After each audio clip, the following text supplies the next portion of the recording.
നമുക്കിന്ന് 4ാം ക്ലാസ്സിൻ്റെ അർദ്ധവാർഷിക പരീക്ഷയുടെ മാതൃകാ ചോദ്യ പേപ്പർ നോക്കാം. നിങ്ങൾക്ക് ഓറൽ ക്വസ്റ്റ്യൻ പേപ്പറാണ്. നിങ്ങൾ ചോദിക്കുന്ന ചോദ്യങ്ങൾക്ക് ഉത്തരം പറഞ്ഞാൽ മതിയാകും. ഒറ്റ വാക്കിൽ ഉത്തരം എഴുതാനുള്ള ചോദ്യങ്ങളാണ്. അപ്പോൾ ഒരു കാര്യം ഓർക്കേണ്ടത്, പുസ്തകത്തിലുള്ള ചിത്രങ്ങളൊക്കെ നന്നായിട്ട് മനസ്സിലാക്കി വെക്കുക. ചിലപ്പോൾ ചിത്രങ്ങൾ കാണിച്ച് ഇതേത് സംഭവമായിട്ട് ബന്ധപ്പെട്ടതാണ് അല്ലെങ്കിൽ ഇതാരാണ് എന്നൊക്കെ തരത്തിലുള്ള ചോദ്യങ്ങളും പ്രതീക്ഷിക്കാം. അപ്പം അതുകൊണ്ട് പുസ്തകത്തിലുള്ള ചിത്രങ്ങൾ നോക്കി വെക്കുന്നത് നന്നായിരിക്കും. നമുക്ക് ചോദ്യങ്ങളിലേക്ക് പോവാം. ഒന്നാമത്തെ ചോദ്യം, മായൽത്തോ പെരുന്നാൾ എന്നാണ് ആചരിക്കുന്നത്? ഫെബ്രുവരി 2-നാണ് മായൽത്തോ പെരുന്നാൾ അല്ലെങ്കിൽ കർത്താവിൻ്റെ ദേവാലയ പ്രവേശന പെരുന്നാൾ ആചരിക്കുന്നത്. രണ്ടാമത്തെ ചോദ്യം, ദനഹ എന്ന വാക്കിൻ്റെ അർത്ഥം എന്താണ്? ഉദയം എന്നാണ് ദനഹ എന്ന വാക്കിൻ്റെ അർത്ഥം. മൂന്നാമത്തെ ചോദ്യം, യോഹന്നാൻ സ്നാപകനെ ശിരച്ഛേദം ചെയ്ത രാജാവ് ആര്? ഹെരോദാവാണ് യോഹന്നാൻ സ്നാപകന്റെ ശിരസ് ഛേദിച്ചത്. നാലാമത്തെ ചോദ്യം, ഞാൻ ലോകത്തിൻ്റെ ഡാഷാകുന്നു, ഞാൻ ലോകത്തിൻ്റെ വെളിച്ചം ആകുന്നു. അഞ്ചാമത്തെ ചോദ്യം, വിശുദ്ധ കുർബാനയിൽ ഏത് ഗീതം പാടിക്കൊണ്ടാണ് വിശുദ്ധ ത്രോണോസിലെ മെഴുകുതിരികൾ കത്തിക്കുന്നത്? വെളിവ് നിറഞ്ഞോരീശോ എന്ന ഗീതം പാടിക്കൊണ്ടാണ് ത്രോണോസിലെ മെഴുകുതിരികൾ കത്തിക്കുന്നത്. ആറാമത്തെ ചോദ്യം, അബ്രഹാം ഇസഹാക്കിനെ ബലി അർപ്പിക്കുവാനായി കൊണ്ടുപോയ മലയുടെ പേരെന്ത്? മോറിയ മലയിലാണ് അബ്രഹാം ഇസഹാക്കിനെ ബലി കഴിക്കുവാനായിട്ട് കൊണ്ടുപോയത്. ഏഴാമത്തെ ചോദ്യം, വിശ്വാസികളായ മരിച്ചുപോയവരെ എങ്ങനെയാണ് നാം വിളിക്കേണ്ടത്? വാങ്ങിപ്പോയവർ എന്ന പദം ആണ് നമ്മൾ അതിനു വേണ്ടിയിട്ട് ഉപയോഗിക്കുക, അല്ലേ? വാങ്ങിപ്പോയവർ എന്നാണ് നാം അവരെ വിളിക്കേണ്ടത്. എട്ടാമത്തെ ചോദ്യം, യേശുവിൻ്റെ മാതാപിതാക്കൾ ബലി അർപ്പിച്ച വസ്തു എന്ത്? 2 പ്രാവിൻ കുഞ്ഞുങ്ങളെയാണ് യേശുവിൻ്റെ മാതാപിതാക്കൾ യോസഫും മറിയവും ബലി അർപ്പിച്ചത്.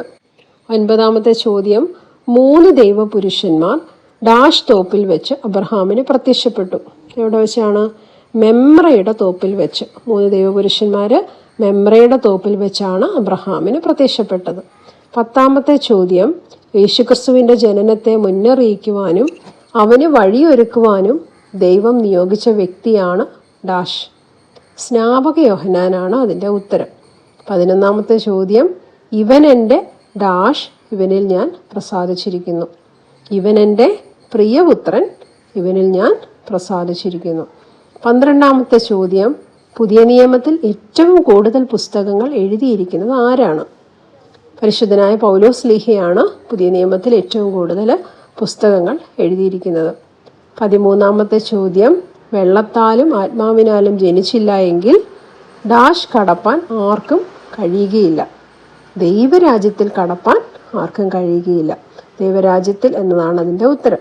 14ാമത്തെ ചോദ്യം, റിബേക്ക ആരുടെ സഹോദരിയാണ്? ലാബാന്റെ സഹോദരിയാണ് റിബേക്ക. 15ാമത്തെ ചോദ്യം, വാഗ്ദത്ത പുത്രൻ എന്ന് വിളിക്കുന്നത് ആരെയാണ്? ഇസഹാക്കിനെയാണ് വാഗ്ദത്ത പുത്രൻ എന്ന് വിളിക്കുന്നത്. 16ാമത്തെ ചോദ്യം, ദേവാലയത്തിൽ യേശുക്കുഞ്ഞിനെ ദർശിച്ച 2 പേർ ആരെല്ലാം? ഷിമയോനും ഹന്നയുമാണ് ദേവാലയത്തിലെ യേശുക്കുഞ്ഞിനെ ദർശിച്ചത്. 17ാമത്തെ ചോദ്യം, പുതിയ നിയമം ഏത് ഭാഷയിലാണ് എഴുതിയിരിക്കുന്നത്? പുതിയ നിയമം ഗ്രീക്ക് ഭാഷയിലാണ് എഴുതിയിരിക്കുന്നത്. 18ാമത്തെ ചോദ്യം, ഇസഹാക്കിൻ്റെ 2 മക്കൾ ആരെല്ലാം? ഏശാവും യാക്കോബുമാണ് ഇസഹാക്കിൻ്റെ 2 മക്കൾ. 19ാമത്തെ ചോദ്യം, വിശുദ്ധ കുർബാനയുടെ സ്ഥാപകൻ ആര്? യേശുക്രിസ്തുവാണ് വിശുദ്ധ കുർബാന സ്ഥാപിച്ചത്. ഇനി പ്രാർത്ഥന ചൊല്ലുവാനാണ്. വാങ്ങിപ്പോയവർക്ക് വേണ്ടിയിട്ടുള്ള പ്രാർത്ഥന. അനുഗ്രഹങ്ങൾ നിറഞ്ഞിരിക്കുന്നവനെ എന്ന പ്രാർത്ഥനയാണ് ചൊല്ലേണ്ടത്. അത് ടീച്ചർക്ക് ചൊല്ലിക്കൊടുക്കുക കേട്ടോ.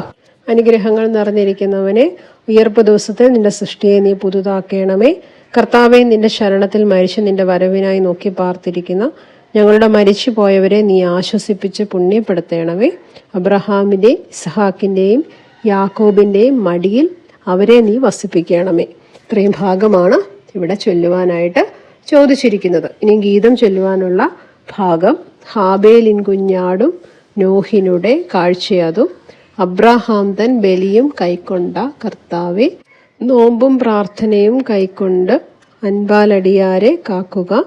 മോചനമതിനായി പാപികളെ വരുവിൻ യാചിപ്പിൻ.